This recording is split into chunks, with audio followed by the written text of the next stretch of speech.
nanggi saktam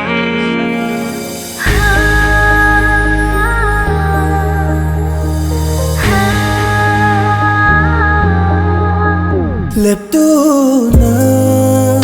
leire mit mangda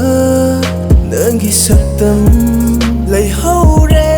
aidi nungsing torban sida ngairi aina akan ba ihau lakpa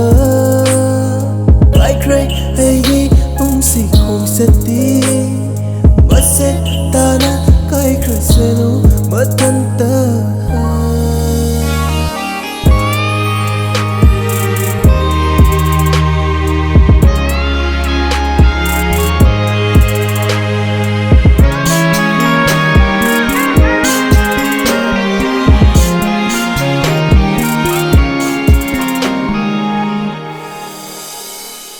tiếng khăng ba lệ khăng na hek lu ba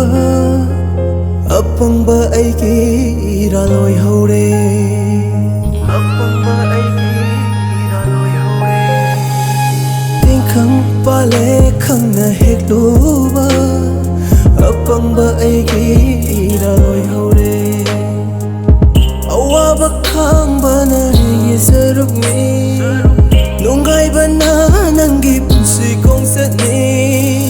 aigi punsi na layron san ka matamba nanggi aigi warisu mang krasenu loy krasenu leptu na leire mit mangda nanggi saktam lay hore aidi nungsing torban sida ngairi aina akan ba ihau lakpa kai kray aigi nungsing hong sati maset tana kai krasenu matanta